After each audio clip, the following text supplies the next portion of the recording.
পালাবদল শুধু নয়, একেবারে একক সংখ্যাগরিষ্ঠতা নিয়ে ২৬ সালে পশ্চিমবঙ্গে বিজেপির সরকার গড়ার চ্যালেঞ্জ অমিত শাহ। পাল্টা বাছা বাছা বিশেষণে অমিত শাহকে দেশ ছাড়া করার ডাক মুখ্যমন্ত্রীর।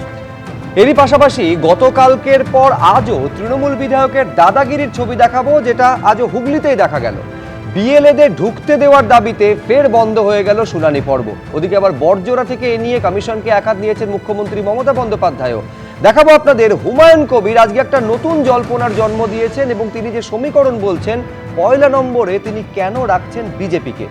স্টুডিও অতিথিরা রয়েছেন, প্রত্যেকের কাছে আমি নিয়ে আসবো, কিন্তু শুরুতে আপনাদের দেখাতে চাইবো যে পালাবদল শুধু নয়, একেবারে একক সংখ্যাগরিষ্ঠতা। ২৬-এর বিধানসভা নির্বাচনে 2/3 মেজরিটি নিয়ে বিজেপি ক্ষমতায় আসতে চলেছে, তারা সরকার গড়তে চলেছে বলে আজকে সাংবাদিক বৈঠক থেকে ডাক দিলেন কেন্দ্রীয় স্বরাষ্ট্রমন্ত্রী। পাল্টা আক্রমণে মুখ্যমন্ত্রী কি বললেন দেখুন। बंगाल में 2/3 बहुमत के साथ भारतीय जनता पार्टी की सरकार बनेगी। বলেছেন 2/3 পাবো। দারুণ খেলা হবে এবার, ফাটাফাটি। এবারকার খেলার নাম হবে ফাটাফাটি। চ্যালেঞ্জ পাল্টা চ্যালেঞ্জ। 2/3 সংখ্যাগরিষ্ঠতা পাওয়ার দাবির পাল্টা ফাটাফাটি খেলা হবে। নতুন বছর শুরুর আগেই কার্যত বেঁচে গেল বিধানসভা ভোটের দামামা। मूल समेत तृणमूल कांग्रेस की सरकार को हम उखाड़ कर फेंक देंगे। জিতবে না কচু হবে, জিতবে না ঘেঁচু হবে। কয়েক ঘন্টা পরেই শুরু হবে নতুন বছর, কিন্তু তার আগেই আক্রমণ প্রতি আক্রমণ ঘিরে অমিত শাহ ও মমতা বন্দ্যোপাধ্যায়ের বাগযুদ্ধ চরমে উঠল। 3 দিনের সফরে সোমবারই রাজ্যে এসেছেন অমিত শাহ। এবারের সফরে প্রকাশ্য কোনো কর্মসূচি না থাকলেও এদিন সাংবাদিক বৈঠক করেন কেন্দ্রীয় স্বরাষ্ট্রমন্ত্রী, আর সেখান থেকেই 2/3 আসনে জিতে সরকার গড়ার হুঙ্কার দিলেন অমিত শাহ। बंगाल की जनता को मैं विनती करता हूं कि मोदी जी के नेतृत्व में पूर्ण बहुमत की, प्रचंड बहुमत की एक भारतीय जनता पार्टी की सरकार बनाइए। हम कवि गुरु की कल्पना का, विवेकानंद की कल्पना का, बंकिम बाबू की कल्पना का बंगाल बनाएंगे, सोनार बांग्ला बनाएंगे। मुझे पूरा भरोसा है कि 2026 में बंगाल में 2/3 बहुमत के साथ भारतीय जनता पार्टी की सरकार बनेगी। অমিত শাহ আক্রমণ শানিয়েছেন কলকাতা থেকে, উত্তর এসেছে প্রায় 180 কিলোমিটার দূরে বাঁকুড়ার বড়জোড়া থেকে। বলেছেন 2/3 পাবো। এখন আর বলতে পারছে না ইসবার 200 পার। এবার বলতে হবে এবার তুমি দেশ থেকে বার। বাংলা জিতে তোমাকে দেশ থেকে কি করে তাড়াতে হয়, গণতন্ত্রের মাধ্যমে বাংলায় পথ দেখাবে। আমরা ভাঙি তবু মচকাই না, আমরা মাথা উঁচু করে চলি। দিল্লি সামলাতে পারে না, বাংলা সামলাবে। যেন ক্রিকেট ম্যাচের স্লগ ওভারের ব্যাটিং, সময় যত এগিয়েছে আক্রমণের ঝাঁজ বাড়িয়েছে দুপক্ষই। अप्रैल में बंगाल में विधानसभा के चुनाव होने जा रहे हैं। भय, भ्रष्टाचार, कुशासन और घुसपैठ की जगह विरासत, विकास और गरीब कल्याण की एक मजबूत सरकार बनाने का बंगाल की जनता का संकल्प बंगाल में जहां पर भी जाते हैं वहां दिखाई पड़ता है। নির্বাচন সামনে বলে বাবুদের, ওই যে হ্যাংলা বাবু, তাড়াতাড়ি ওনাকে জিততে হবে। জিতবে না কচু হবে, জিতবে না ঘেঁচু হবে। বল যা ঘেঁচুর ইংরেজি জিজ্ঞেস কর, বাংলা ওয়ার্ড। আগে বাংলা ভাষা শেখ, এগুলো বাংলার word, typical type of word. ঘেঁচু হবে, কচুর নয় ইংরেজি জানবে। ঘেঁচুর ইংরেজি কি বের করো। তৃণমূলের পাশাপাশি এদিন কংগ্রেসকেও আক্রমণ করেন অমিত শাহ। कांग्रेस जिसकी एक प्रकार से स्थापना ही बंगाल से शुरू हुई, वो कांग्रेस पार्टी बिग जीरो पर पहुंच गई। বাংলার মানুষ আগামী দিনে দুর্নীতিগ্রস্ত তৃণমূল কংগ্রেস আর সাম্প্রদায়িক ভারতীয় জনতা পার্টি, সুযোগ সন্ধানী ভারতীয় জনতা পার্টিকে 2026-এ একটি ভোটও দেবে না। আপনারা মমতাকে প্যাট্রোনাইজ করুন, করতে থাকুন। সেটাও বাংলার আম জনতা, বাংলার সংখ্যালঘু, সংখ্যাগুরু সব মানুষেরা বুঝতে পারছে। বিজেপির 2026-এ কোনো সুযোগ নেই। ভোট ঘোষণা না হলেও আক্রমণ পাল্টা আক্রমণের তপ্ত পশ্চিমবঙ্গের রাজনীতি। শিবাশিস মৌলিক, সৌভিক মজুমদার ও প্রদ্যোৎ সরকারের রিপোর্ট, এবিপি আনন্দ। একদম অমিত শাহ তিনি একদম সময় বেঁধে দিয়েছেন, একদম ডেট বলে দিয়েছেন কখন বিজেপি ক্ষমতায় আসবে। আমি একটু তন্ময় ঘোষের কাছে যাব। তন্ময়, মানে অমিত শাহ যেটা বলছেন যে 2/3 সংখ্যাগরিষ্ঠতা নিয়ে বিজেপি ক্ষমতায় আসবে আর 15ই এপ্রিলের পর বিজেপি থাকবে ক্ষমতায়, মানে আর কয়েকটা মাস তোমাদের মেয়াদ, যেটা অমিত শাহ বলতে চাইছেন। না, অমিত শাহ হচ্ছে বাংলায় যতবার এসছেন, যতবার বলেছেন, ততবার তৃণমূল কংগ্রেসের রেজাল্ট ভালো হয়েছে। 2021-এ বলেছিলেন আবকি বার 200 পার, সেখানে 77-এ থেমে গেছে বিজেপি। 2024-এ বলেছেন আমরা 30টার বেশি আসন পাবো, সেখানে 12টায় থেমে গেছেন। এবার আর সংখ্যাটা বলতে পারেননি, 2/3 বলেছেন। আমি বলে দিচ্ছি সংখ্যাটা, 197টা আসনের কথা বলেছেন। এই 197টা আসন বলেছেন, এবার বিজেপি 50-এর নিচে থাকবে। সুতরাং অমিত শাহ যতবার আসবেন, যত বলবেন, তত আমাদের আসন বৃদ্ধি পাবে এবং বিজেপির আসন কমবে। সেটা উনি বুঝেও গেছেন। ওনার প্রেস কনফারেন্সের যে ভাষা এবং যেরকমভাবে উনি যে মোডে কথা বলেছেন, বোঝাই যাচ্ছে যে বাংলা ছাড়তে বাধ্য হয়েছেন ওনারা। এটা হচ্ছে 1 নম্বর। সুতরাং উনি বলে যাচ্ছেন, তাতে ভালো। তার ইম্প্যাক্ট বাংলার মানুষ কিভাবে দেবে, সেটা 2026-এ মানুষের আশীর্বাদ কার কাছে থাকবে সেখানে পরিষ্কার বোঝা যাবে। এটা হচ্ছে 1 নম্বর পয়েন্ট। দ্বিতীয় কথা হচ্ছে উনি আরও 2-3টে পয়েন্ট তুলেছেন। 1 নম্বর পয়েন্ট তুলেছেন অনুপ্রবেশ। নতুন কিছু বলুন। একই চিত্রনাট্য 2021 সাল থেকে সাজাচ্ছেন। 2021 সাল থেকে যে চিত্রনাট্য সাজাচ্ছেন, আমি অনেকবার এই স্টুডিওতে বসে বলেছি, বাংলায় ভালো ভালো নাট্যকার আছেন, তাদের দিয়ে চিত্রনাট্য লেখান। যে নাট্যকারগুলো চিত্রনাট্য লিখতে পারেন, আপনার যারা লিখে দিয়েছেন তারা ঠিকঠাক লিখতেও পারেননি। রবীন্দ্রনাথ সান্যাল করে দিচ্ছেন শচীন্দ্রনাথ সান্যালের জায়গায়, বঙ্কিম চট্টোপাধ্যায়কে বঙ্কিম দা করে দিচ্ছেন। এইভাবে চিত্রনাট্য লিখলে বাংলা জেতা যায় না। রামমোহন রায়কে ব্রিটিশদের দালাল বলে দিচ্ছেন আপনাদের এমপি। অর্থাৎ আমি বারবার যেটা বলি, বাংলার রাজনীতির সঙ্গে বিজেপি সম্পৃক্ত নয়। সেই জন্যেই এখানে বিজেপির কোনো ভূত ভবিষ্যৎ কিছুই নেই। এই 2026-এর নির্বাচনের পর বিজেপি রাজনৈতিকভাবে পশ্চিমবাংলার মাটি থেকে অবলুপ্তি ঘটবে বিজেপির, এটা নিশ্চিত। আমি শঙ্কুদেব পণ্ডার কাছে আসবো। এইটা কিন্তু তৃণমূল কংগ্রেস অমিত শাহর প্রেস কনফারেন্স শেষ হওয়ার পর থেকে বলছে, যেটা কিছুক্ষণ আগে তন্ময় ঘোষও বলছিল যে সংখ্যাটা কেন বলছেন না, 2/3 বলছেন। তার মানে কোথাও একটা অনিশ্চয়তা কাজ করছে যে আদৌ ক্ষমতায় তারা আসতে চলেছে, পরিবর্তন হতে চলেছে বলে দাবি করছে ঠিকই, কিন্তু বিজেপি নিজেও সে বিষয়ে সংশয়ের মধ্যে রয়েছে, যে কারণে সংখ্যাটা বলছেন না। দেখুন, যদি সংখ্যার কথা আমরা ধরি, তাহলে গতবার যখন যেটা ন্যারেটিভ তৈরি করার চেষ্টা করে তৃণমূল কংগ্রেস যে আপকি বার 200 পার, এখন আর যে পরিমাণ ভোট জালি ভোট কাটা যাচ্ছে, সেই ভোট বাদ দিলেই তো তৃণমূল কংগ্রেসের ক্ষমতায় আসা যায় না। ওরা তো 45 লাখে জিতেছিল, এখনই প্রায় 1 কোটি 1.5 কোটি ভোট কাটতে যাচ্ছে, তো ন্যাচারালি ওরা ক্ষমতায় নেই, এটা ওরা বুঝে গেছে। দেখুন, আমি উনি খুব বিদগ্ধ মানুষ, ওনার বক্তব্য থেকেই আমি বক্তব্য রাখতে চাই। উনি বলেছেন যে বক্তব্য এবং বডি ল্যাঙ্গুয়েজ থেকে বোঝা যায়, বক্তব্য এবং বডি ল্যাঙ্গুয়েজ থেকে বর্জনা থেকে বোঝা গেল যে ঘেঁচুর উৎপত্তি স্থল কি, ঘেঁচু কেন ইম্পর্টেন্ট হয়ে গেছে, কেন রাজ্যের মুখ্যমন্ত্রীকে এই ভাষায় শব্দ চয়ন করে আক্রমণ করতে হচ্ছে। কারণ ওনারাও ভালো করে জানেন, একটা 3টে হচ্ছে রিপ্রেজেন্টেশনের দল 77-এ পৌঁছেছিল। তারা এবারের লোকসভা নির্বাচনের যা ফলাফল, তাতে বিধানসভায় প্রায় 93টা আসনে জিতেছে। এবং বর্তমানে নির্বাচন হলে আজকে তৃণমূল কংগ্রেস ক্ষমতায় নেই। যেটা 2021-এ তারা লুটপাট করতে পেরেছিল, সেই লুটপাটটা এবার বন্ধ হয়ে গেছে। এসআইআর হয়েছে বলে এত জ্বালা হয়েছে, এত উত্তেজনা হয়েছে, এত লাফানো জাপানো হয়েছে, তাই এর রিয়াকশন ঘেঁচু হিসেবে এসেছে। আমি দেখুন, খুব নির্দিষ্ট করে একটা কথা বলতে চাই। আজকে খুব স্পষ্টভাবে স্বরাষ্ট্রমন্ত্রী বলেছেন, এদের আরেকটা ন্যারেটিভ এনারা তৈরি করবার চেষ্টা করেন, সেটা হচ্ছে যে কেন বিএসএফ থাকা সত্ত্বেও অনুপ্রবেশকারী এখানে ঘুরে বেড়াচ্ছে। না, কিন্তু আমার প্রশ্ন হচ্ছে, না আমি একেবারে বিএসএফ এর পার্টে আলাদা করে আসবো। আমি বলছি, অমিত শাহ এই কথা বলছেন যে 2014-তে 2টো আসন ছিল, সেখান থেকে বেড়ে 18টা হয়েছে, বিধানসভায় 3 থেকে বেড়ে 77 হয়েছে, কিন্তু এটাতে ততটা গুরুত্ব দিলেন না যে 18 থেকে কমে 12 হয়েছে লোকসভায়। না, আপনাকে একটা জিনিস নির্দিষ্ট করে মাথায় রাখতে হবে যে এটা বিধানসভা নির্বাচন।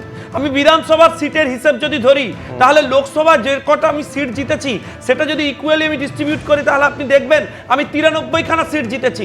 আমি কিন্তু কন্টিনিউয়াসলি জিতছি, তৃণমূল কংগ্রেস আমাকে নেগেটিভ দেখাচ্ছে কেন?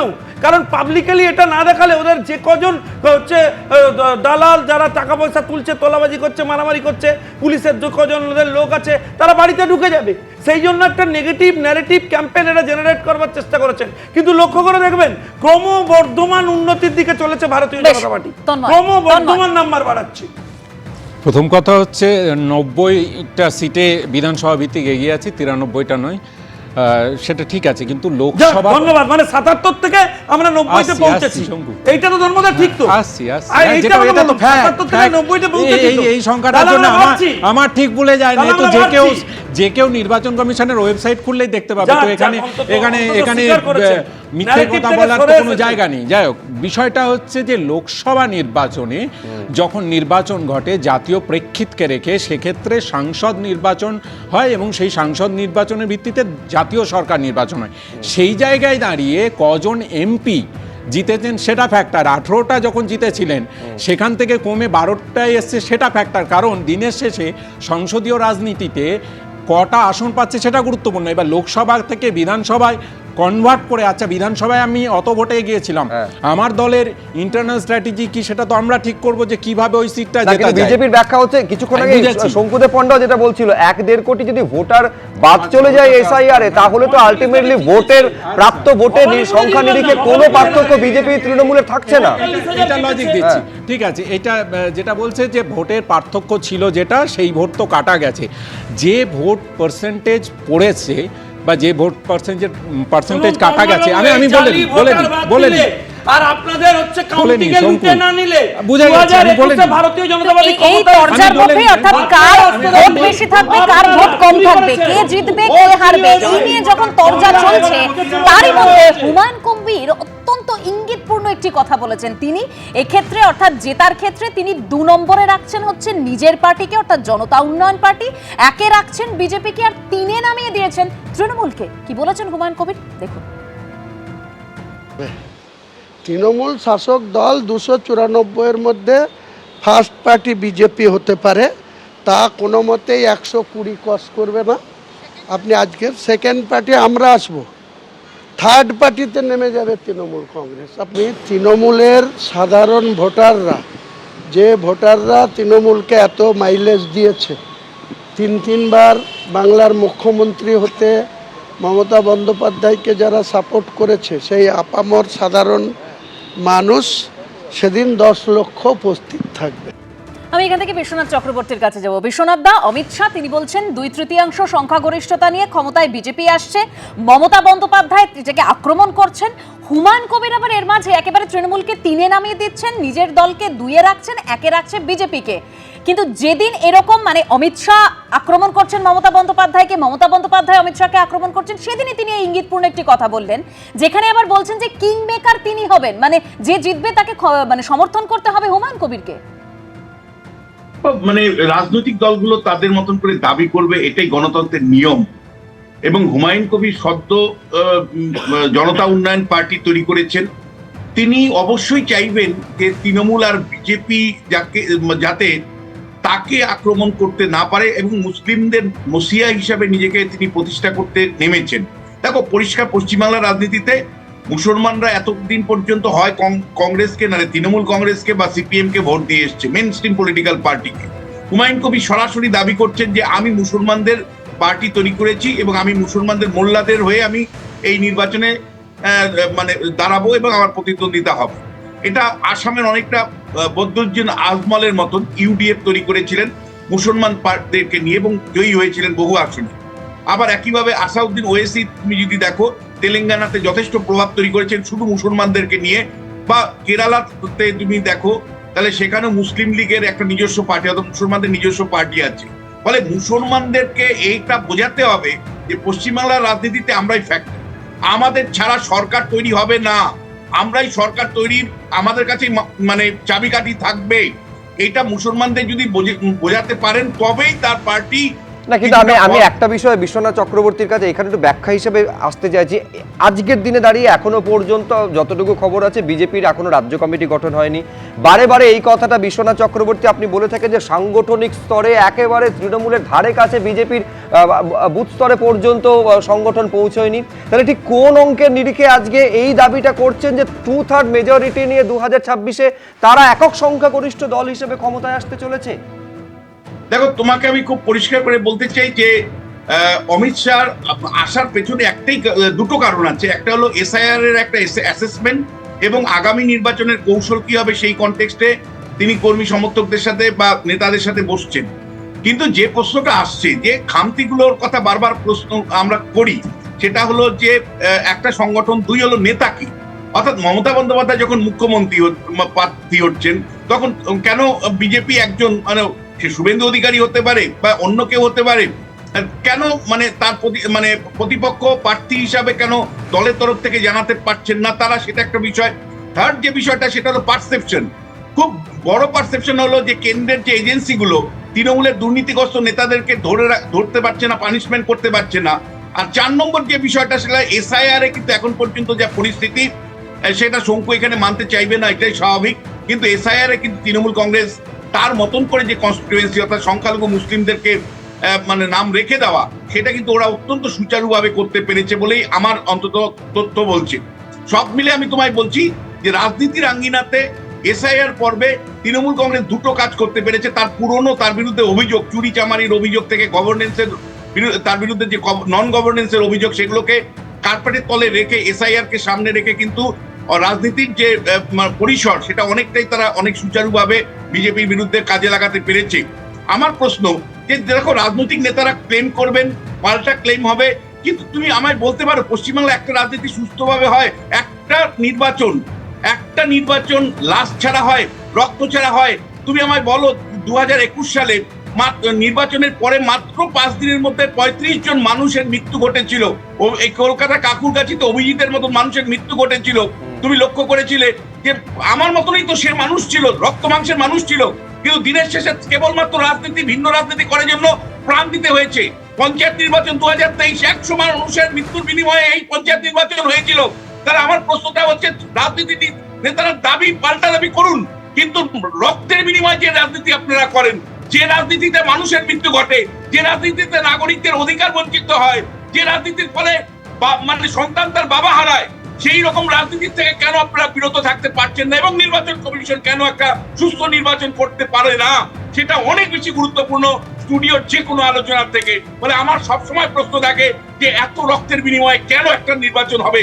অন্য রাজ্যে যখন শান্তিপূর্ণ নির্বাচন হয়, এমনকি বিহারের মতন রাজ্যে যখন শান্তিপূর্ণ নির্বাচন হয়, তখন পশ্চিমবাংলার নির্বাচন কেন শান্তিপূর্ণভাবে হয় না? রক্তের বিনিময়ে হয়, মৃত্যুর বিনিময়ে হয়, মারধর করে হয়, যে অত্যাচারের বিনিময়ে হয়। সেই অত্যাচার বন্ধের জন্য কোন রাজনীতি নেতা সামান্যতম কোনো প্রতিশ্রুতি দিতে পেরেছে? আমাদের ইলেকশন কমিশন সামান্যতম ভোটারদের কোনো প্রতিশ্রুতি দিতে পেরেছে? আমার প্রশ্নটা অনেক বড় রাজ্যের প্রশ্ন। সেই প্রশ্নের অ্যাড্রেস কিন্তু স্বরাষ্ট্রমন্ত্রী অমিত শাহ দেননি, আর রাজ্যের স্বরাষ্ট্রমন্ত্রী মমতা বন্দ্যোপাধ্যায়ও দেননি। ফলে আমাদের ভয় ওটাই, নাগরিক জীবন থেকে বারবার প্রশ্ন তুলতে চাই। একদম বিশ্বনাথ দা যে কথা বলছেন সেখান থেকেই প্রশ্নটা ওঠে, যদি বিহার পারে তাহলে বাংলা কেন নয়? তন্ময়, আশঙ্কার জায়গাটা এখানেই তৈরি হয় যেখানে পঞ্চায়েত ভোটের পর একেবারে ওই সময়টাতে 50-এর বেশি মানুষের প্রাণ চলে যায়। সামান্য একটা উপনির্বাচন কালীগঞ্জে, সেখানে ওই বিজয় উল্লাস থেকে ছোড়া বোমায় ছোট্ট তামান্নার প্রাণ চলে গিয়েছে। মানে এইখানেই তো আশঙ্কাটা তৈরি হয়। তন্ময়, বিশ্বনাথ দা যেভাবে উত্থাপন করলেন এবং যেভাবে পরিবেশনা করলেন অত্যন্ত দারুণভাবে করেছেন। ঠিক মনে হচ্ছিল রাজনৈতিক মঞ্চে যেমন রাজনৈতিক নেতৃত্বরা বক্তব্য দেয় অনেকটা সেই ঢঙে বলেছেন। বিশ্বনাথ দার রাজনৈতিক আগামী দিনে রাজনৈতিক ভবিষ্যৎ উজ্জ্বল ভবিষ্যৎ আমি দেখতে পাচ্ছি। বাবাকে হারিয়েছিল 2021 সালে, তাকে তুমি এইভাবে বলতে পারো? না না, তাকে বলছি না বিশ্বনাথ দা, শান্ত বিশ্বনাথ দা, উত্তেজিত হবেন না, উত্তেজিত হবেন না। আমি বুঝতে পেরেছি বিশ্বনাথ দা, আপনি যেভাবে যে শারীরিক ভাষায় টিভি পর্দায় বলছেন, আমি অন্তত গত 5 বছরে মনে করতে পারছি না যে আপনি কোনোদিন রাস্তায় নেমে এই ভাষায় কথা বলেছেন কিনা। যদি কথা বলতে হয়, আপনি যে নাগরিক সমাজের হয়ে কথা বলছেন, নাগরিক সমাজের হয়ে কথা বলার জায়গা একমাত্র স্টুডিও নয়, তার জন্য রাস্তায় নেমেও কথা বলতে হয়। আমি অন্তত গত 5 বছরে দেখিনি বিশ্বনাথ বাবু যে আপনি রাস্তায় নেমে কোনো গণ আন্দোলনে অংশগ্রহণ করেছেন। ঠিক আছে, অধ্যাপকের বক্তব্য রাখছেন না, বক্তব্য না, আমি একটা স্পষ্ট কথা আমি এক সেকেন্ড আমি বলছি, বিশ্বনাথ চক্রবর্তী বা অধ্যাপক বা যারা সমাজের বিশিষ্টরা তারা নিজেদের বক্তব্যের মাধ্যমে তাদের লেখার মাধ্যমে প্রতিবাদটা করে থাকেন, কিন্তু এই ফ্যাক্টটাকে তুমি অস্বীকার করবে কি করে যে পর রক্তপাত হচ্ছে, প্রাণহানি হচ্ছে এবং তার মধ্যে দিয়ে নির্বাচন হচ্ছে, এই সত্যিটাকে অস্বীকার করবে কিভাবে? আমি বিশ্বনাথদার কাছে শুধু একটা প্রশ্ন করব এবং সমস্ত দর্শকদের কাছে, এখানে যারা প্যানেলিস্ট আছেন আশা করি তারাও অস্বীকার করবেন না যে এই যে হিংসার রাজনীতির কথা বলা হচ্ছে, পশ্চিমবাংলার হিংসার রাজনীতির ইতিহাস নিশ্চয় গত 15 বছরে শুধু শুরু হয়নি, আপনারা গত 50 বছরে ইভেন 200 বছর সেটা বদলানোর চেষ্টা হয়েছে, কিন্তু বদলানোর চেষ্টা হলে তোমার দলের নেতারা সবথেকে বেশি প্রাণ দিয়েছেন, তোমার দলের কর্মীরা সবথেকে বেশি রক্ত ঝরেছে। সব থেকে যদি রাজনৈতিকভাবে মারা যাওয়ার বা রাজনৈতিকভাবে প্রাণ হারানোর এই তথ্য থাকে তাহলে একটা সময় দেখতে হবে যে নকশাল আন্দোলনের সময় কতগুলো মানুষের প্রাণ গেছিল, তারপরে বামেদের যে দীর্ঘ সময় 34 বছর সেই ছবিটা বদলাতে পারেনি গত 15 বছরে শঙ্কুদেব পণ্ডা, যারা পরিবর্তন আনবে বলে ক্ষমতায় এলো, সেই তথ্য আছে সেগুলো তথ্য আছে শঙ্কুদেব পণ্ডা। পুরো বদলে গেছে। বেশ, আমি তন্ময় ঘোষকে থামালাম। আমার প্রশ্ন হচ্ছে শঙ্কুদেব পণ্ডা, যেটা তোমরা দাবি করছো যে এই এসআইআর এ একেবারে যাবতীয় কাঁকড় আলাদা হয়ে যাবে, শুধুমাত্র চাল বসে থাকবে, বিশ্বনাথ চক্রবর্তী তো বলছেন আলটিমেটলি এখান থেকে লাভবান হবে তৃণমূল কংগ্রেস, ফলে দাবি যেটা করছো বাস্তবায়নের পথে একটা বড় বাধা রয়েছে। শুনুন, আমি আপনাকে একটা কথা বলছি, তৃণমূল কংগ্রেসকে ক্ষমতায় রেখে হচ্ছে আপনি ফ্রি অ্যান্ড ফেয়ার ইলেকশন করানো সত্যি কষ্টকর এবং দুষ্কর ব্যাপার। আপনি ভাবুন, একজন অবজারভার গেছে, তাকে তো প্রায় মেরে ফেলতো মুরগনকে, আমি দেখলাম টিভিতে, প্রায় খুন করে ফেলতো, আমার হাতে ডকুমেন্ট একের পর এক আছে। লোকেরা মানে আপনি ভাবতে পারবেন না কি করেছে। বিধাননগর কনস্টিটিউয়েন্সির একটা কমপ্লেন আপনাদের দেখালে আপনারা অবাক হয়ে যাবেন, সেখানে নির্দিষ্ট করে জালি ভোটার এলানা কায়দা করে করাচ্ছেন কাদের দিয়ে? এদের একাধিক অফিসার, একাধিক ইয়ারও এখনো বসে রয়েছেন। আমি ভাই ইলেকশন কমিশনের রিপ্রেজেন্টেটিভ নই, আমি স্টেক হোল্ডার, আমি পলিটিক্যাল পার্টি রিপ্রেজেন্ট করি। আমি বিশ্বনাথ দার সাথে এক জায়গায় একমত, যদি কোনো জায়গায় গিয়ে দেখা যায় যে সত্যি সেখানে বেআইনি জিনিস হয়েছে তাহলে ব্যবস্থা নিতে হবে ইলেকশন কমিশনকে। আপনি ছেড়ে দিয়েছেন, একজন দুজন প্রথম ইয়ারও ধরা পড়লো, তার এগেনস্টে নাকি কি ডিপার্টমেন্টাল এনকোয়ারি হচ্ছে, সে এনকোয়ারি রিপোর্ট কবে বেরোবে আমি জানতে চাই। ভাই হচ্ছে তো বেআইনি এখনো। আমার বক্তব্য খুব স্পষ্ট, আমরা দাবি আমাদের খুব স্পষ্ট। তৃণমূল ইলেকশন কমিশনকে নিশানা করছে, বিজেপিও ইলেকশন কমিশনকে নিশানা করছে, কিন্তু এর মধ্যে দেখুন ওই যে বলছিলাম অমিত শাহ তিনি রাজ্যে এসেছেন, একের পর এক ইস্যুতে তিনি মুখ্যমন্ত্রী মমতা বন্দ্যোপাধ্যায়কে আক্রমণ করেছেন, অর্থাৎ তৃণমূল সরকারকে আক্রমণ করেছেন। আর মুখ্যমন্ত্রী মমতা বন্দ্যোপাধ্যায় এবার অমিত শাহর পদত্যাগের কথা বলেছেন। কি বলেছেন দেখুন প্রতিবেদন, তারপর আলোচনায় আসছি।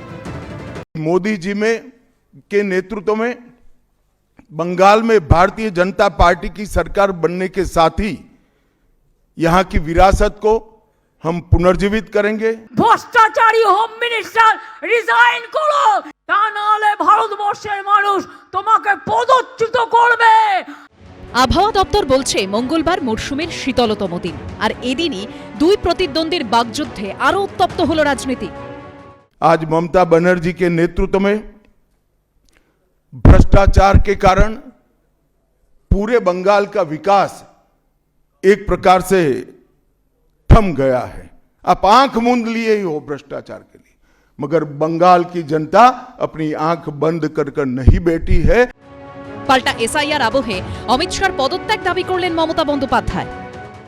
এসআইআর মানে সর্বনাশ। তুমি এসআইআর করতে 2 মাস টাইম নিলে আর বাদ দিতে 1.5 কোটি লোককে 1.5 দিন টাইম নিলে, এটা বড় কেলেঙ্কারি। ভ্রষ্টাচারী হোম মিনিস্টার রিজাইন করো, ইউ মাস্ট রিজাইন। তোমার পদত্যাগ চাই, তা নাহলে ভারতবর্ষের মানুষ তোমাকে পদচ্যুত করবে। যত বলবেন বিজেপি তত বাড়বে, অমিত শাহ তত দীর্ঘায়ু হবেন। মমতা বন্দ্যোপাধ্যায়ের আক্রমণে রাজনীতির সঙ্গে মহাকাব্যের চরিত্ররা মিলেমিশে একাকার, যেখানে দুর্যোধন, দুঃশাসন, শকুনি মামা কে নেই। ইসবার কেতনা হোগা? আজকে নাকি বলেছেন দুঃশাসন বাবুদার 2 চোখে, এক চোখে দুর্যোধন আর এক চোখে দুঃশাসন। যতদিন বাঁচবো এই দুরাচারীদের বিরুদ্ধে লড়বো, এই শকুনি মামাদের বিরুদ্ধে লড়বো, এই দুর্যোধনদের বিরুদ্ধে লড়বো, এই দুঃশাসনদের বিরুদ্ধে লড়বো। মানুষ জানে কে দুর্যোধন কে দুঃশাসন, কোথায় দুর্যোধনরা রয়েছেন, কোন পরিবারে তারা থাকেন, কালীঘাটে কোথায় দুর্যোধন দুঃশাসনদের বাস, পশ্চিমবঙ্গের মানুষ হাড়ে হাড়ে জানেন। এবং ধৃতরাষ্ট্রটি কে সেটা না জানলেও গান্ধারী কে সেটা কিন্তু পশ্চিমবঙ্গের মানুষ খুব ভালো করে জানেন। 26-এর ভোটযুদ্ধের আগে রাজনীতির বাকযুদ্ধে জায়গা করে নিলেন মহাকাব্যের চরিত্ররাও। আশাবুল হোসেন, দীপক ঘোষ ও পূর্ণেন্দু সিংহর রিপোর্ট, এবিপি আনন্দ। দুর্নীতি ইস্যুতেও কিন্তু আজকে আক্রমণ শানিয়েছেন অমিত শাহ, এবং এই দুর্নীতির কথাতে পরে আসবো অবশ্যই, কিন্তু কিছুক্ষণ আগে তন্ময় যেরকম বলছিলেন যে এই যে ভোট সন্ত্রাস, এই ভোট সন্ত্রাস শুধু তৃণমূলের আমলে নয়, একদম শুরু করেছে বামেদের আমল থেকেই ভোট সন্ত্রাস শুরু হয়েছে। অবান্তর কথা, তামান্নার নিয়ে আলোচনা হলো, ফুটফুটে মেয়েটা প্রাণ হারালো, ভোটে জিতলো তৃণমূল কংগ্রেস, আর তারপর সংখ্যালঘু পরিবারের মেয়ে তাকে বোমা ছুড়ে খুন করা হলো।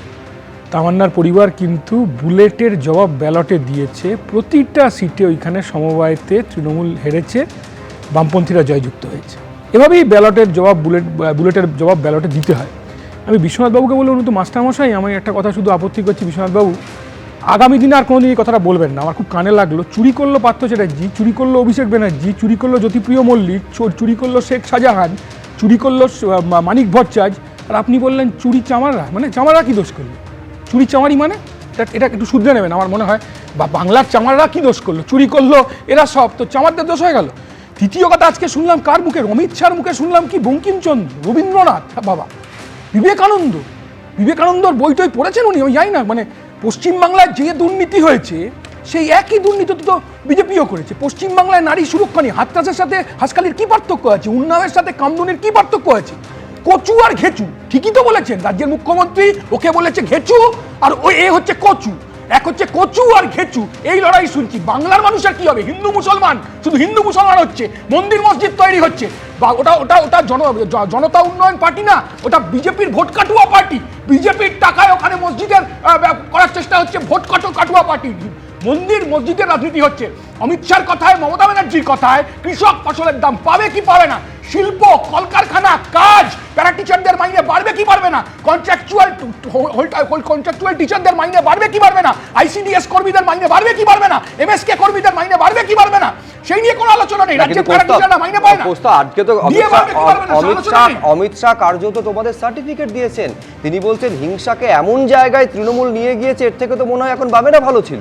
না, ওনার কি সার্টিফিকেট আমি শুনবো? বানিয়ার সার্টিফিকেট আবার কি? উনি তো ব্যবসায়ী, উনি আবার রাজনীতিবিদ নাকি?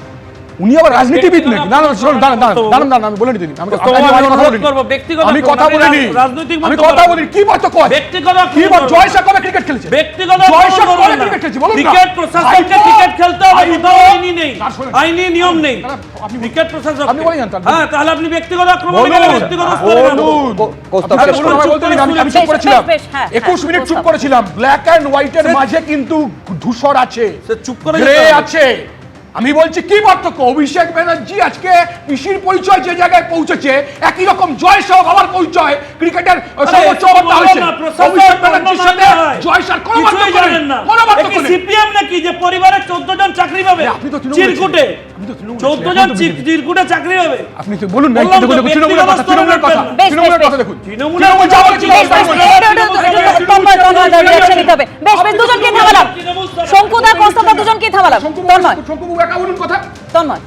আচ্ছা, প্রথম কথা হচ্ছে এই অনেক বাকি আলোচনা হলো। আমি উন্নয়নের প্রশ্নে কৌস্তব কিছু প্রশ্ন তুলেছে, সত্যি তো উন্নয়ন নিয়ে কথা হওয়া উচিত, আমিও মনে করি। আমি কয়েকটা তথ্য দিচ্ছি আজকের টপিকের বাইরে গিয়েও। সেটা হচ্ছে 2011 সালে আমাদের রাজ্যের জিডিপি ছিল হচ্ছে 5 লক্ষ কোটি টাকা। 2025 সালে আগে, অর্থাৎ 2024-25 এই অর্থবর্ষে পশ্চিমবঙ্গের জিএসডিপি এসে দাঁড়িয়েছে 18,15,000 কোটি টাকা। লোন কত আছে? শেষ করি, গভর্নমেন্ট শেষ করি, একটা দিতেই এত কথা বলছেন। সিবিআই আমি শেষ করি। 249% গ্রোথ হয়েছে। এরপরে আরো তথ্য দিন, আরো শেষ করি। সবাই মিলে বললে শোনা যাবে না, প্লিজ সবাই মিলে বললে শোনা যাবে না। একবার শুনে নি তন্ময়দা কি বলছেন, তারপর বাকিদের কাছে যাব প্লিজ। হ্যাঁ, তন্ময়দা আপনাদের সৌজন্যে তৃণমূল কংগ্রেস। হ্যাঁ, কৌস্তভ আসবো পরবর্তীতে। কৌস্তভ প্লিজ আগে তন্ময়দাটা শুনে নি কি বলছেন। ক্যাপিটাল ইনভেস্টমেন্টে বৃদ্ধি ঘটেছে 2011 থেকে কম্পারিজন 2024-এ 13 গুণ বেড়েছে, অর্থাৎ আপনার রিপোর্ট আমার রিপোর্ট নাই রে ভাই, রিপোর্ট হচ্ছে গভর্নমেন্টের রিপোর্ট, ক্যাগের অডিট হয়। এই তো তৃণমূল কংগ্রেস তৈরি করেছে, তৃণমূল কংগ্রেসের রিপোর্ট না, গভর্নমেন্ট অফ ওয়েস্ট বেঙ্গলের রিপোর্ট, গভর্নমেন্ট অফ বেঙ্গল গভর্নমেন্টের রিপোর্ট। ও তো ওয়েস্ট বেঙ্গল গভর্নমেন্টের রিপোর্ট হবে না, সেই রিপোর্টটা ক্যাগের অডিট হয়। রিপোর্ট বানিয়েছে, শোনো, কত টাকা করে করেছেন? আমরা ক্যাগের অডিট হয় 30,000 তো, টাকা আমাদের লোক ছিল, কোন মানুষ এখানে গভর্নমেন্টের জন্মালে, রিপোর্টই যদি না এখন মানো, 1 লাখ টাকার গভর্নমেন্টের উপরে অফিশিয়াল হয়েছে। রিপোর্ট, আপনাদের কাছে সেটা শিখবো। সেটা কোটি ক্যাগের কোটি টাকা বেশ বেশ চুরি, বেশ বেশ আমি এই দুজনকে দুটো থামালাম। দেখুন, সম্পর্ক একেবারে হচ্ছে- নিঃসন্দেহে বঙ্গ রাজনীতিতে বারে বারে ইস্যু হয়েছে হিংসা, কখনো ইস্যু হয়েছে দুর্নীতি। আচ্ছা, দুর্নীতির প্রশ্ন যখন এলো, এই দুর্নীতির প্রশ্নে একেবারে তৃণমূলকে একাত নিয়েছেন অমিত শাহ। পাল্টা আবার দুর্নীতিগ্রস্ত বলে কিছুক্ষণ আগে আপনারা দেখলেন যে অমিত শাহ পদত্যাগ পর্যন্ত দাবি করেছেন। ধরে ধরে ধরে ধরে কোথায় দুর্নীতি হয়েছে, তৃণমূল আমলে কোন স্তরে হয়েছে, আক্রমণ করতে গিয়ে কি বললেন কেন্দ্রীয় স্বরাষ্ট্রমন্ত্রী। कमाई करने का अधिकार एक ही व्यक्ति को है, भाईपो को है, और किसी को कमाई करने का अधिकार नहीं है। তুমি খাবে আর তোমার ছেলে খাবে, আর আমাদের নামে গালাগালি চলবে কতদিন? বিধানসভা ভোট এখনো ঘোষণা হয়নি, তার আগেই ক্ল্যাশ অফ টাইটান্স। সাংবাদিক বৈঠক করে দুর্নীতি ইস্যুতে তৃণমূলকে বিদ্ধ করলেন অমিত শাহ। পাল্টা বর্জুরা সভা থেকে জবাব দিলেন মমতা বন্দ্যোপাধ্যায়। ममता बनर्जी के शासन में सिंडिकेट, तोलबाजी, कटमनी, न केवल वो सिस्टम को बढ़ावा दिया है, यहाँ कमाई करने का अधिकार एक ही व्यक्ति को है, भाईपो को है, और किसी को कमाई करने का अधिकार नहीं है। सब में हिस्सेदारी देनी पड़ती है। भारतीय जनता पार्टी किसी भी एजेंसी के काम में दखल नहीं देती है। एजेंसी जो न्यायिक काम होगा वो जरूर करेगी, किसी से डरेगी भी नहीं, किसी को बचाएगी भी नहीं। আজকে তুমি ক্ষমতায় আছো, এজেন্সি দেখাচ্ছ, যাকে ইচ্ছা অ্যারেস্ট করছো। কই বিজেপির চোর ডাকাতকে তো অ্যারেস্ট করো না?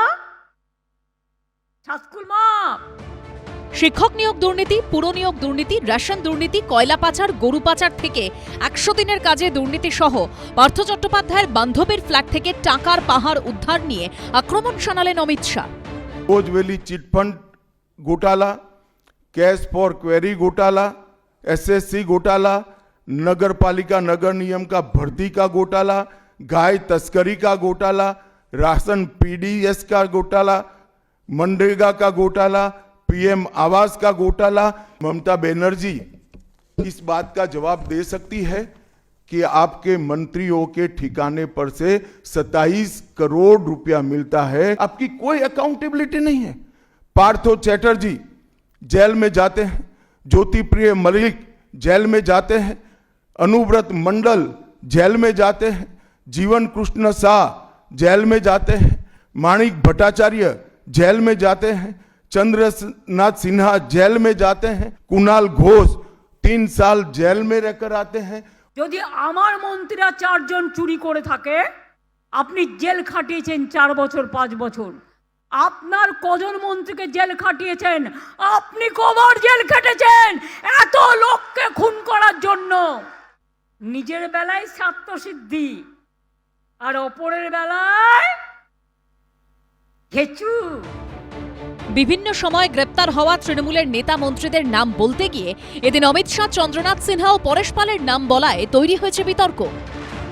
তারা ভাবছে চমকিয়ে ধমকিয়ে তারা ভোট করবে, তা এটা বাংলা, অন্য কোনো রাজ্য নয়। এই বাংলার মাটি অনেক শক্ত, আমরা কেউ ভয়ে ভীত নয়। প্রায় 1 যুগ আগে সারদা চিটফান্ড মামলায় কুণাল ঘোষের গ্রেপ্তারের প্রসঙ্গও টেনে এনেছেন কেন্দ্রীয় স্বরাষ্ট্রমন্ত্রী। খুনের মামলায় জেলে গেছিলেন, তো আমাদেরও বিচার টিচারগুলো শেষ হতে দিন। ওই তথ্যগুলো তো মানে এইগুলো তো ওনাকে কেউ না কেউ লিখে দিয়েছে বা বলে দিয়েছে, তো ফলে যার উপর রাগ আছে তাদের বলে দিচ্ছে, আর যার উপর রাগ কম তাদের নাম বাদ দিচ্ছে। হ্যাঁ, তো ফলে এগুলো উনি বলছেন, কিন্তু উনি কি বলছেন উনি নিজেও জানেন না। একটা তালিকা যোগ করা উচিত ছিল। उसको खिलाफ तो एलिगेशन था, लेकिन अरेस्ट अवॉइड करने के लिए वो लोग भाजपा में आ गए, वो ওই লিস্টটা উনি পড়তে ভুলে গেছেন। দুর্নীতি ইস্যুতে তৃণমূলকে কটাক্ষ করেছে কংগ্রেস। বিজেপির মনে মমতা বন্দ্যোপাধ্যায়, আগামী দিনেও মমতা বন্দ্যোপাধ্যায় যাতে বাংলার গদিতে আসীন থাকে, এটাই তো অমিত শাহ নরেন্দ্র মোদীর বক্তব্য, চাহিদা। মাঝখান থেকে এই বাংলার বিজেপি চক্রান্তের শিকার, তাদের নেতৃত্বের চক্রান্তের শিকার।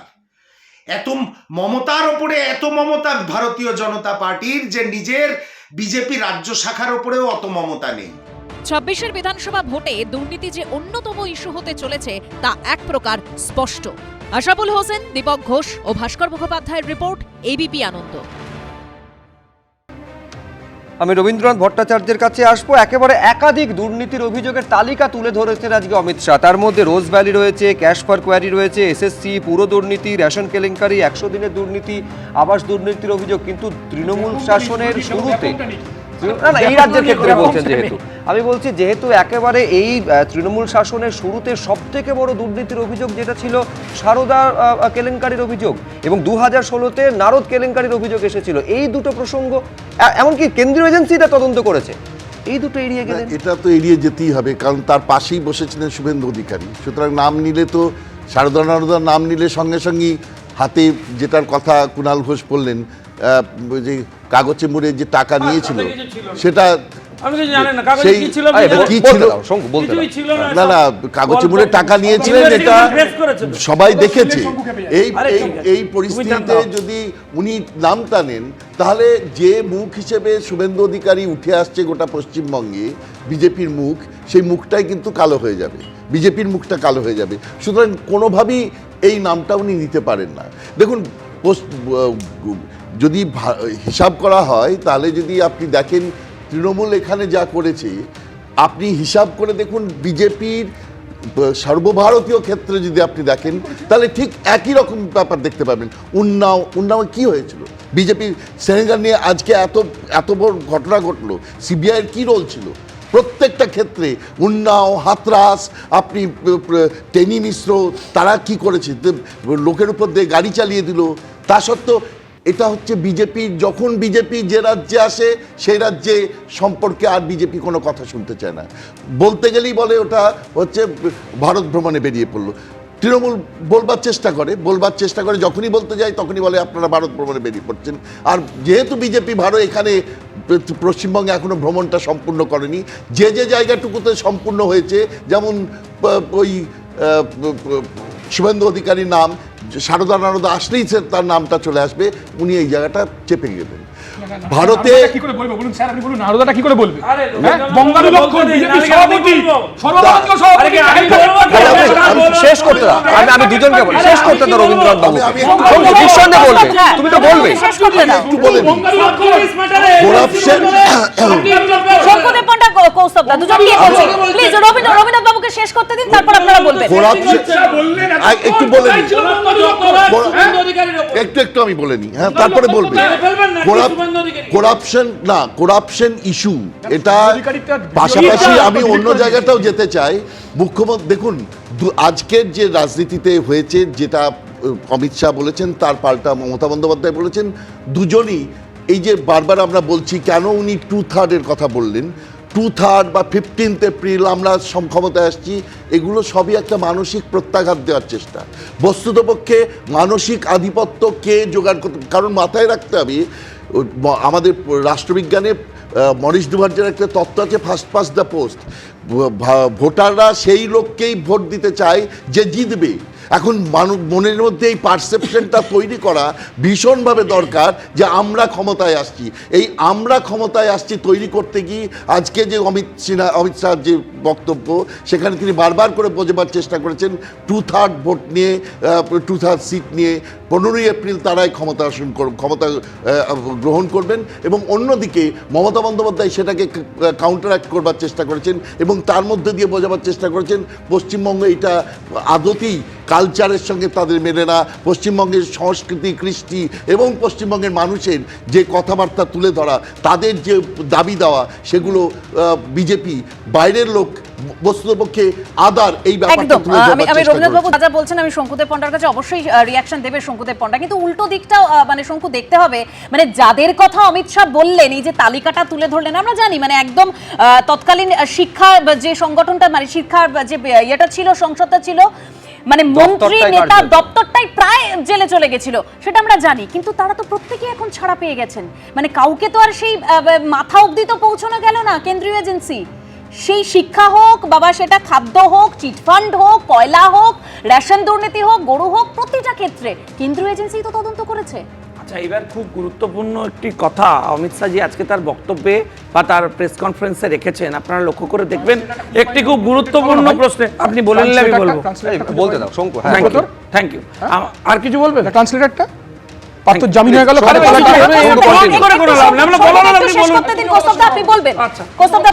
আমি দুঃখ প্রকাশ করছি তার জন্য।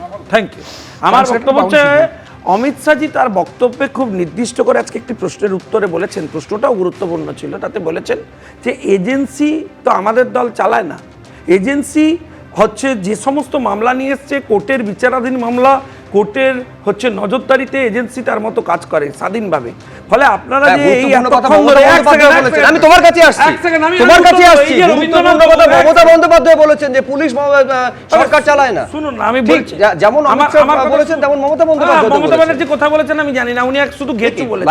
আমার কথা শুনুন না, ওসব দেখাবেন তারপরে উত্তর দেবো। আমার কথা হচ্ছে যে রবীন্দ্রনাথ বাবু একাধিক বিষয় আজকে উপস্থাপন করেছেন বা অন্যান্যরাও বলছেন। আমাদের বক্তব্য হচ্ছে এই সমস্ত বিষয়গুলো আদালতের বিচারাধীন। এই যে যারা বেল পেয়েছেন বলছেন তারা আইনি প্রক্রিয়ার মধ্যে পেয়েছেন, কেউ বেকসুর খালাস পাননি, এটা একটা আইনি প্রক্রিয়া। এই প্রক্রিয়া আজকে এই যে বারবার টোন্ট করছেন, ধরুন সিপিএম, তার মধ্যে 5-7টা কেস তো আমি এক্ষুনি বলতে পারবো যেগুলোতে বিকাশ বাবু সব হচ্ছে উকিল বাবু ছিলেন। তিনি কেন বেল রিজেকশনের জন্য হায়ার কোর্টে যাচ্ছেন না? তিনি কেন তাদেরকে ছেড়ে রেখে দিয়েছেন? কি সেটিং হয়েছে তৃণমূলের সাথে? কি সিপিএম আন্ডারস্ট্যান্ডিং? আমি বললাম অমিত শাহ এতক্ষণ ধরে ভাষণ দিলেন, অমিত শাহ বললেন এতক্ষণ কোথায় গেল বঙ্গারু লক্ষণ? নারদায় তৃণমূলের নেতাদের টাকা নিতে দেখেছি, আর অমিত শাহ ডান দিকে যিনি বসে আছেন তিনি টাকা নিয়েছিলেন বলে তৃণমূলের নেতাদের কারোর বিরুদ্ধে ব্যবস্থা। বিচারাধীন বিষয়, খবর কাগজের মোড়া থাকে,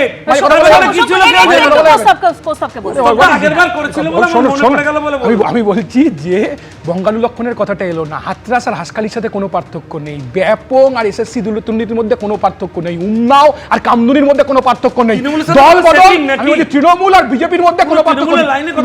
তুমি তো তৃণমূলে ছিলে ভাই, পুরো তৃণমূলের না তৃণমূলের লাইনে কথা বলছি না, তৃণমূল বিজেপির বিরুদ্ধে কথা বলছি, সিপিএমের বিরুদ্ধে কথা বলছি।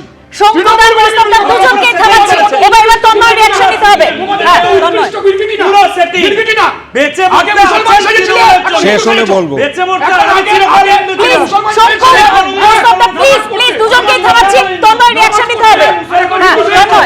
শঙ্কু আর কৌস্তব যদি থামে তারপরে বলবো।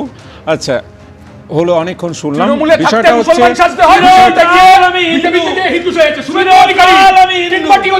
আমি হিন্দু মন্ত্র বলতে হয় না, চিরকাল আমি হিন্দু। শঙ্কু আমি বলি, শঙ্কু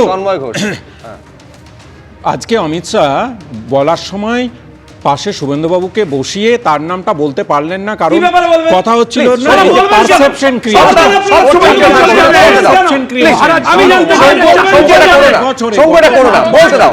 তুমি তো আনইন্টারাপ্টেড বলছো, কেন এলাও করছো না অন্যকে বলতে? হ্যাঁ, গত 5 বছরে ইডি এবং সিবিআই যতগুলো কেস ফাইল করেছে তার মধ্যে 96%, 95 থেকে বেড়ে এখন 96% হয়েছে বিরোধী দলের নেতা নেত্রীদের প্রতি। আর একটা প্রশ্ন, 2014 থেকে 2024 এই 10 বছরে 24 জন নেতৃত্ব, যাদের বিরুদ্ধে আমি না, এই অমিত শাহ আজকে যেমন বলেছেন এই বিভিন্ন তৃণমূল কংগ্রেসের নেতার নাম, তিনি বলেছিলেন, এমনকি মাননীয় প্রধানমন্ত্রী অবধি বলেছিলেন অজিত পাওয়ার 10,000 কোটি টাকার কেলেঙ্কারিতে জড়িত। 10,000 আমরা সাসপেন্ড করেছি, তোমরা তো তাকে নিয়ে সরকার বানিয়েছো।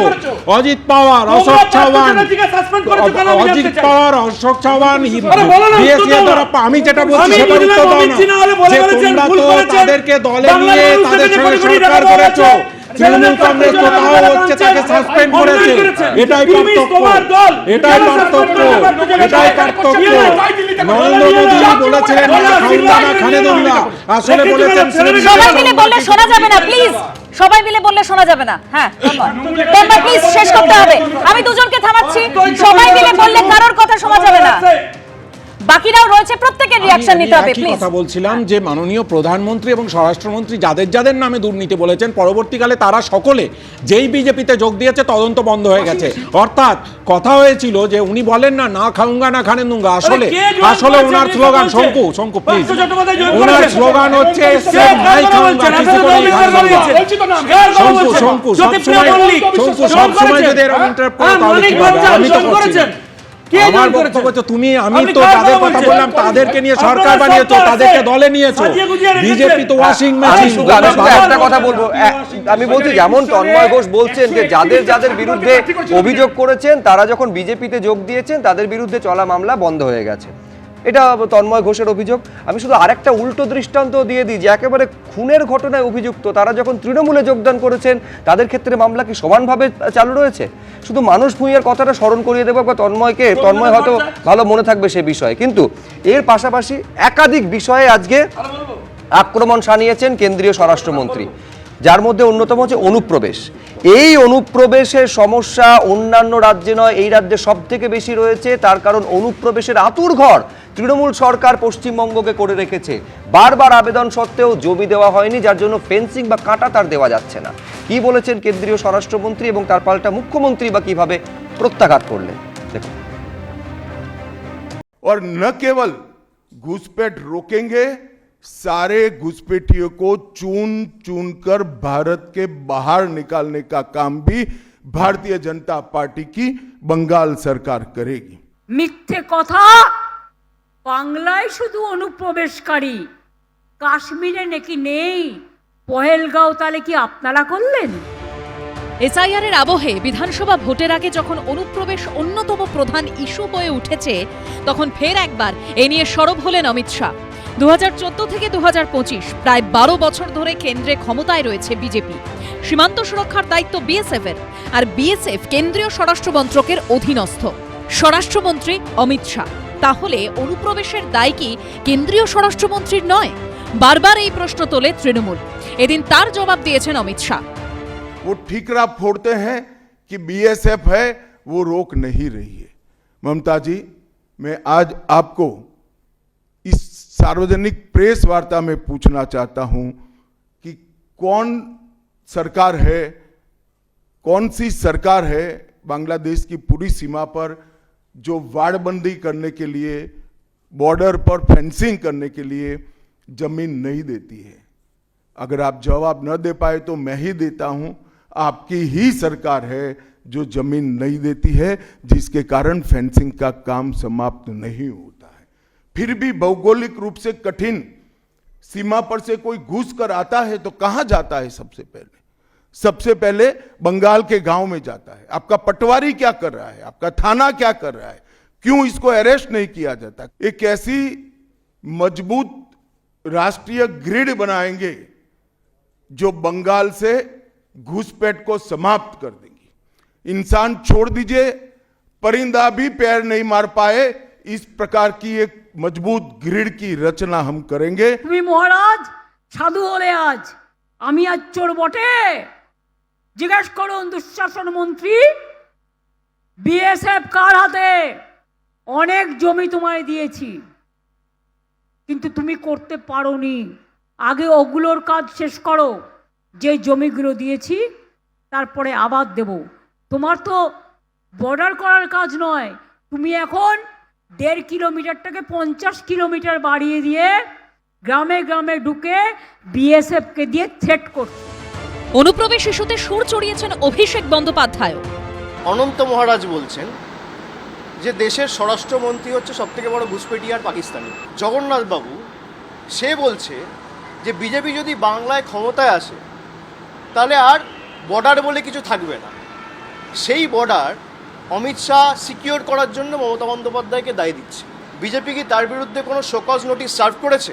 তা অমিত শাহ আগে তাদের দলের বিধায়ক লোকসভা এবং রাজ্যসভা তাদের সাথে কথা বলুক, তারপরে সব বলবে। Bengal is opening door for the infiltrators. I think we must take strong action in West Bengal, Bangladesh border. SIR আবহে অনুপ্রবেশ ইস্যু নিয়ে তরজার আঁচে ফুটছে রাজ্য রাজনীতি। এই প্রেক্ষাপটে অনুপ্রবেশ রুখতে বার্তা দিলেন রাজ্যপাল CV Ananda Bose. The state, we are a federal entity. State has got certain responsibilities, the center has got certain duties. Both of them will join together. If there is any hitch, we will certainly sort it out. অনুপ্রবেশ রুখতে সীমান্তে কতটা সক্রিয় BSF, এদিন কলকাতায় একটি অনুষ্ঠানে তা তুলে ধরলেন বিএসএফ এর আধিকারিক। हम सभी जानते हैं कि अवैध घुसपैठ और तस्करी यहाँ की प्रमुख समस्या है। जिससे निपटने के लिए आधुनिक तकनीक से सीमा की निगरानी की जा रही है।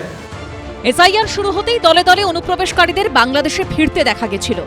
সেই অনুপ্রবেশ নিয়ে এবার সরগরম রাজ্য রাজনীতি। আবির দত্ত, আশাবুল হোসেন ও ব্রতদেব ভট্টাচার্যের রিপোর্ট, এবিপি আনন্দ।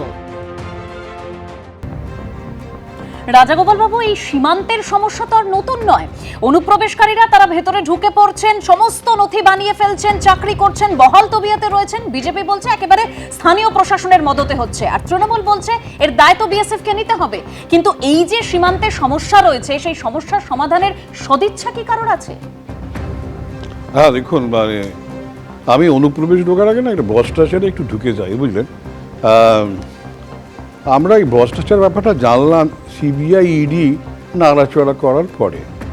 তার আগে ভ্রষ্টাচার হয়নি। কেউ যদি বলে আমি তাকে নমস্কার জানাই, কিন্তু কেউ চেষ্টা করে। বাংলাতেও তো গভর্নমেন্টের তো ভিজিলেন্স ডিপার্টমেন্ট আছে, নানান ডিপার্টমেন্ট আছে।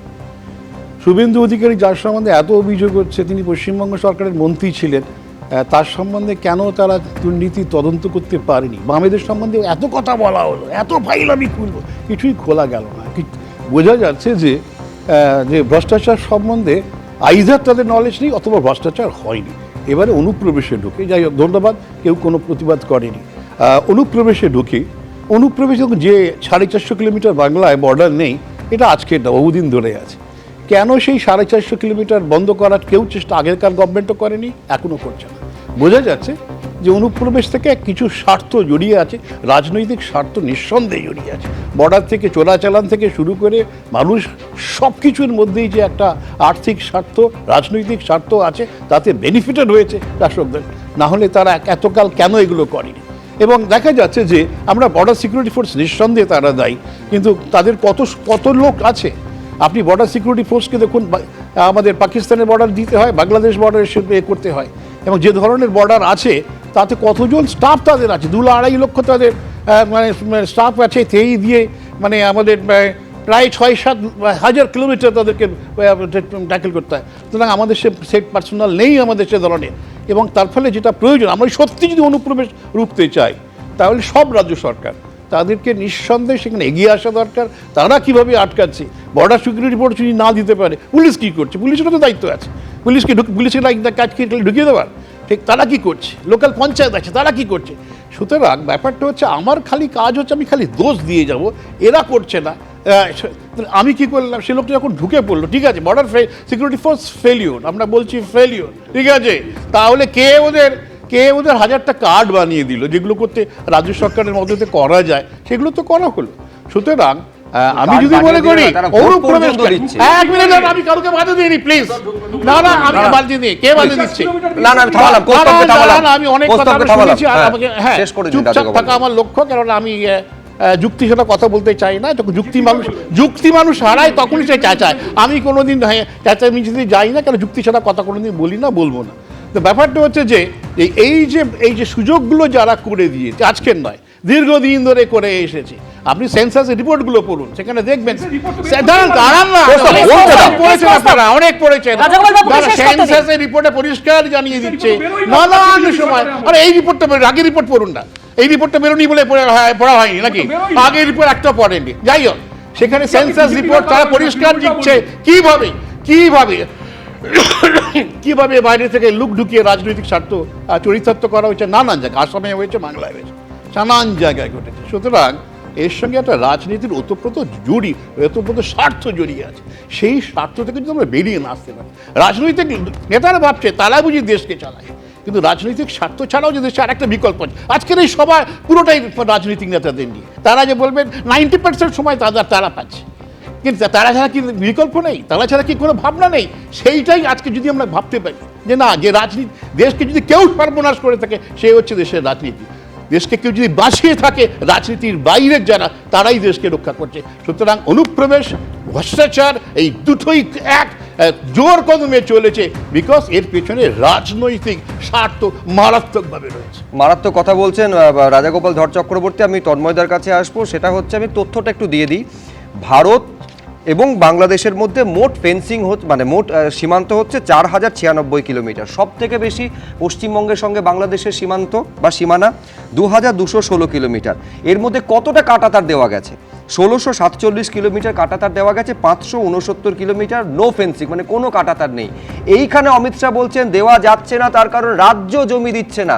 আমার প্রশ্ন থাকবে একটা হচ্ছে সম্পূর্ণ রাজ্য অসহযোগিতার পথে হাঁটছে বলে অমিত শাহ অভিযোগ করছেন।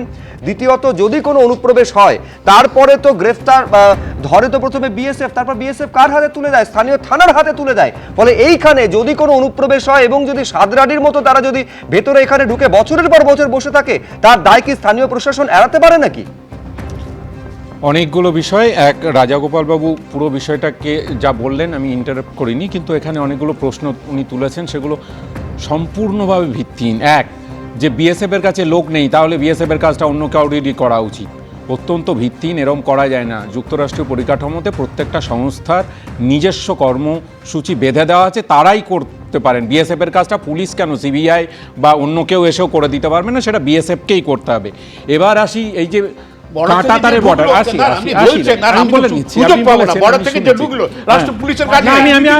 আমি বলেছেন তো, আমি ডিস্টার্ব করিনি, আমি বলেন ভুল বলছেন, এটা আমাকে দাগ করতে হবে। সম্বন্ধ রয়েছে আপনার, বলবেন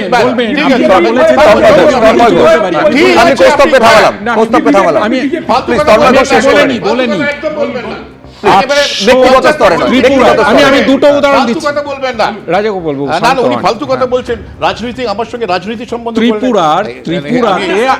ত্রিপুরাতে 857 কিলোমিটারের বর্ডার আছে বাংলাদেশের সঙ্গে, তার মধ্যে 831 কিলোমিটার ফেন্সিং আছে। তা সত্ত্বেও 2025 অক্টোবর থেকে এই ডিসেম্বরের মধ্যে 22 জন বাংলাদেশি অনুপ্রবেশকারী ধরা পড়েছে। তাহলে ত্রিপুরায় ফেন্সিং থাকা সত্ত্বেও কিভাবে এই লোকগুলো ঢুকলো? আমি দেখবো বিএসএফ এর ভূমিকাটা বুঝতে হবে। দ্বিতীয় শঙ্কুশ বলেনি, তারপরে বলবে, তুমি না তুমি বলবে। তারপরে হচ্ছে বাংলার যে বললেন 450 কিলোমিটার বর্ডার হয়নি, এই 450 কিলোমিটারের মধ্যে আপনারা নিশ্চয় জানেন বাংলার ভূগোলটা একটু পড়তে হবে ভাই, শঙ্কু পড়তে হবে। সুন্দরবনের একদিকে টাকির উল্টো দিকে সাতক্ষীরা, নিশ্চয় নদীর মধ্যেখানে ফেন্সিং দেওয়া যায় না। দ্বিতীয়, আরে ভাই শেষ করে আমি দেখেছি, শেষ করি। তারপরে আমাদের সাদরাডি কিভাবে ঢুকে গিয়ে দুটো বিধানসভা কেন্দ্র একেবারে ভোটার কার্ড বানিয়ে নিল, এই প্রশ্নটা তো থাকে, এটা তো আর এড়িয়ে যাওয়া যায় না। তার দায়টা বিএসএফ এর, বিএসএফের ব্যর্থতার দায় বিএসএফ এর অমিত শাহ দেখুন, আমি স্পষ্টভাবে বলতে চাই, কেন্দ্রীয় স্বরাষ্ট্রমন্ত্রী জানিয়েছেন। আর এই সব ঘেচু টেচু না বলে মুখ্যমন্ত্রী আজকে যদি মুখের ওপর জমি দেওয়ার কাগজটা ছুঁড়ে মারতে পারতেন, তাহলে বুঝতাম 15 বছর থেকে কাজের কাজ করেছেন। এবারে 26-এর নির্বাচন মনে রাখতে হবে যে শুধুমাত্র হচ্ছে ছোট ভ্রষ্টাচার এসবের ইস্যুর নির্বাচন নয়। এবারের নির্বাচন এই তৃণমূলের সরকারকে রাখলে দেশের সুরক্ষা ইনস্ট্যাক্ট চলে যাবে। এরা দেশের সুরক্ষা ব্যবস্থাকে হচ্ছে আমি তোমার কাছে আসে একটা দিক, 2014 থেকে 2025 প্রায় 12 বছর বিজেপি ক্ষমতায় রয়েছে, তো বিএসএফটা তো স্বরাষ্ট্র মন্ত্রকের অধীনে, তো স্বরাষ্ট্রমন্ত্রী তো অমিত শাহ। আপনাকে একটা জিনিস মনে রাখতে হবে, বিএসএফ একটা সিস্টেমের মধ্যে কাজ করে। যদি ফাঁকা রেখে দেয় 500 কিলোমিটার জায়গা, সবাই মিলে নয়, সবাই মিলে নয়, শুনুন আমি সিরিয়াসলি একটা কথা বলে, এক সেকেন্ড ধর্মদা, যদি 500 কিলোমিটারের জায়গা ফাঁকা রেখে দেওয়া হয় এবং সেখানে যদি জমি দেওয়ার ক্ষেত্রে আপনাদের কি অসুবিধা হচ্ছে জমি দিতে? নদীটা দিয়ে দেবে, নদীটা দিয়ে দেবে, নদীটা দিয়ে দেবে। তুমি তো ভূগোলটাই জানো না, ভুলভাল বলছো। তার মধ্যে কত কিলোমিটার নদী বর্ডার আছে, আগে বলো 500 কিলোমিটার। কারোর কথা কিচ্ছু বোঝা যাচ্ছে না, সবাই মিলে বললে কিচ্ছু বোঝা যাবে না। যে যেটা বলতে চাইছেন কারোর কথা শোনা যাচ্ছে না। আমাকে পরবর্তী প্রতিবেদনে যেতে হবে, তারপর আমি প্রত্যেকের রিঅ্যাকশন নেব। বিএলএ ইস্যুতেও কিন্তু আজকে মমতা বন্দ্যোপাধ্যায় তিনি সুর চড়িয়েছিলেন। দেখুন, বিএলএ কে ঢুকতে না দেওয়ায় এই যে এসআইআর এর শুনানি বন্ধের ছবি আমরা গতকাল দেখেছিলাম, আজকেও সেই ছবি আমরা দেখতে পেয়েছি। অসিত মজুমদার তিনি ফের বাধা দিয়েছেন। ঠিক কি ঘটেছে আজকে পোলবার দেখাবো আপনাদের। আমাদের বিএলও 2 থাকবে, বিএলএ 2 না থাকলে কোনো হিয়ারিং হবে না। সোমবারের পর মঙ্গলবার, চুঁচুড়ার পর এবার পোলবা, BLA 2-কে থাকতে না দেওয়ায় ফের SIR এর শুনানি বন্ধ করে দিলেন তৃণমূল বিধায়ক অসিত মজুমদার। সূত্রের খবর, সোমবারই নির্বাচন কমিশনের তরফে পরিষ্কার জানিয়ে দেওয়া হয়েছিল শুনানি কেন্দ্রে BLA 2রা থাকবেন না, কিন্তু সেই নির্দেশিকার পরেও অবস্থানে অনড় চুঁচুড়ার তৃণমূল বিধায়ক। আমরা রয়েছি পোলবা দাঁতপুর পঞ্চায়েত সমিতির কার্যালয় বা সমষ্টি উন্নয়ন আধিকারিকের যে কার্যালয় সেখানে রয়েছি এবং সেখানে এই মুহূর্তে দুজন এসে উপস্থিত হয়েছেন। এই মুহূর্তে অসিত মজুমদার, তিনি হিয়ারিং বন্ধ করে দিচ্ছেন। এই হিয়ারিং প্রক্রিয়া আপনাদের ভোটার লিস্ট থেকে নাম বাদ দেওয়ার ষড়যন্ত্র, নির্বাচন কমিশনের এগুলো জমিদারি চলছে। আমাদের BLA 2রা থাকবে, BLA 2 না থাকলে কোনো হিয়ারিং হবে না। এবার হুগলির পোলবা দাঁতপুর বিডিও অফিসে চুঁচুড়া বিধানসভার বেশ কিছু বুথের SIR এর শুনানি চলছিল। সকাল 11টা নাগাদ বিডিও অফিসে আসেন চুঁচুড়ার তৃণমূল বিধায়ক অসিত মজুমদার। এরপর শুনানি চলাকালীন BLA 2-কেও রাখার দাবি জানান বিডিওর কাছে। আমাদের BLA 2 থাকতে দিতে হবে তো। ব্যাপারটা থেকে এটা নির্বাচন কমিশনের ইনস্ট্রাকশন সবকিছু হচ্ছে। নির্বাচন কমিশনের কোনো ইনস্ট্রাকশন নেই যে BLA 2 এখানে ভ্যালিড থাকতে পারবে। এরপরই শুনানি বন্ধের নির্দেশ দেন তৃণমূল বিধায়ক। কে নির্দেশ দিয়েছেন আপনাদের যে BLA 2 এখানে থাকবেন বলে? এটা তো সর্বক্ষেত্রে আইন। আমি যখন ক্যান্ডিডেট হয়েছিলাম তখন ভোট কেন্দ্রে আমার এজেন্ট ছিল, তাহলে এখানে কেন এজেন্ট থাকবে না? কিন্তু একই যাত্রায় যেন পৃথক ফল। এদিন হুগলির পোলবা দাঁতপুর বিডিও অফিসেই 3 বিধানসভা কেন্দ্র চুঁচুড়া, সপ্তগ্রাম এবং ধনেখালির বিভিন্ন বুথের SIR এর শুনানি চলছিল। একদিকে যখন BLA 2-কে ঢুকতে না দেওয়ায় শুনানি বন্ধ করে দিলেন চুঁচুড়ার তৃণমূল বিধায়ক, তখন ওই বিডিও অফিসেই নির্বিঘ্নে চলে সপ্তগ্রাম বিধানসভার বিভিন্ন বুথের শুনানি। সেখানকার তৃণমূল বিধায়ককে শুনানির কাজে তদারকি করতেও দেখা গেল। আমাদের সর্বোচ্চ নেতা যিনি আছেন অভিষেক ব্যানার্জি, তিনি যেভাবে নির্দেশ দিয়েছে বিরোধীদের ঢুকতে দিতে হবে, সেটা আমার সমস্ত অঞ্চলে BLA ঢুকেছে এবং কাজ করছে। একটা বিধানসভায় লোক ঢুকতে দিচ্ছে, একটা বিধানসভায় লোক ঢুকতে দিচ্ছে না, এটাও আইনের পথে দ্বিচারিতা। শুনানি কেন্দ্রের ভেতরে BLA-দের থাকার কথা মানতে নারাজ বিডিও। উনি কি বলেছেন সেটা ওনার ব্যাপার, আমরা এটা তো বলতে পারি না। আমার এরকম কোনো অ্যারেঞ্জমেন্ট নেই। এবার কেউ হয়তো BLA 2 তারও তো হিয়ারিং হতে পারে। প্রায় 1 ঘন্টা বন্ধ থাকার পর শুরু হয় চুঁচুড়া বিধানসভা কেন্দ্রের শুনানি। আবার অন্যদিকে হাওড়ার ডোমজুড়ে হিয়ারিং সেন্টারে BLA-দের ঢুকতে দেওয়ার দাবিতে বিডিও অফিসের সামনে বিক্ষোভ দেখায় তৃণমূল। রাস্তায় বসে বিক্ষোভ দেখান দলের নেতাকর্মীরা। অন্যদিকে মুর্শিদাবাদের শমশেরগঞ্জে SIR এর শুনানিতে সাধারণ মানুষের হয়রানির অভিযোগে স্থানীয় বিধায়কের নেতৃত্বে বিক্ষোভ দেখায় তৃণমূল। বৈধ ভোটার যে দীর্ঘদিন ধরে এখানে বসবাস করছে, বহু নির্বাচনে অংশগ্রহণ করেছে, তার নাম আপনি বাদ দিতে পারেন না। আমাদের দাবি সেই তালিকা প্রকাশ্যে আনতে হবে। কারা কারা হিয়ারিং এর আওতায় আসবে তাদের নাম প্রকাশ করতে হবে। অন্ধকারে রেখে কোনো হিয়ারিং করা যাবে না। কিন্তু তৃণমূলের সংস্কৃতি, যে কোনো সাংবিধানিক যে বিষয় আছে সেটাকে উল্টে দিতে হবে। বিধানসভা ভাঙচুর থেকে শুরু, আর এখন BLO-কে ধমকি দেওয়া, বিভিন্ন জায়গায় SIR এর কাজে বিঘ্ন তৈরি করা ইত্যাদিতে এখনো শেষ হবে আর কি। 26-এ তৃণমূল থাকবে না, এই ধরনের কোনো দুর্ঘটনাও ঘটবে না। 7ই ফেব্রুয়ারি পর্যন্ত SIR এর শুনানি চলবে। চূড়ান্ত ভোটার তালিকা প্রকাশ হবে 14ই ফেব্রুয়ারি। অর্ণব মুখোপাধ্যায়, সুনীত হালদার, রাজীব চৌধুরী, ABP আনন্দ।